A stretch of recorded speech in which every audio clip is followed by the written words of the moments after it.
കണ്ണൂരിൽ യൂത്ത് കോൺഗ്രസിന്റെ കളക്ടറേറ്റ് മാർച്ചിന്റെ ഉണ്ടായ പോലീസ് മർദ്ദനത്തിനെതിരെ വനിതാ നേതാവ് നിയമ നടപടിയിലേക്ക്. മുടിയിൽ ബൂട്ടിട്ട് ചവിട്ടുകയും വസ്ത്രം വലിച്ചു കീറുകയും ചെയ്ത പോലീസ് ഉദ്യോഗസ്ഥർക്കെതിരെ യൂത്ത് കോൺഗ്രസ് അഴീക്കോട് മണ്ഡലം സെക്രട്ടറി റിയ നാരായണൻ സംസ്ഥാന ദേശീയ വനിതാ കമ്മീഷനുകളിൽ പരാതി നൽകി. നീതി ലഭിച്ചില്ലെങ്കിൽ കോടതിയെ സമീപിക്കുമെന്നും റിയ നാരായണൻ പറഞ്ഞു.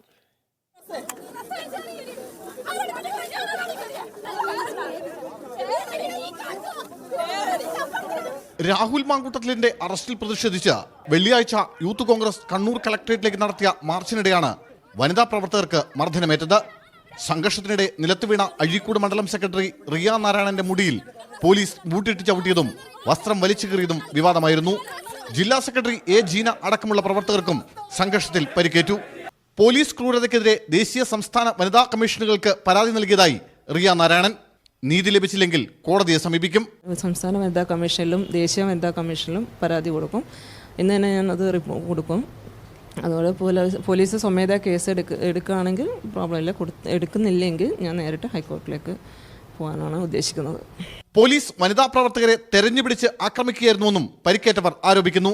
വനിതാ പ്രവർത്തകർ മാത്രം നിർത്തിയിട്ടാണ് വനിതാ പോലീസുകാർ നമ്മളെ ചുറ്റും ഉണ്ടായിരുന്നേനും. അപ്പോൾ നമ്മളേനും അവരെ ലക്ഷ്യം.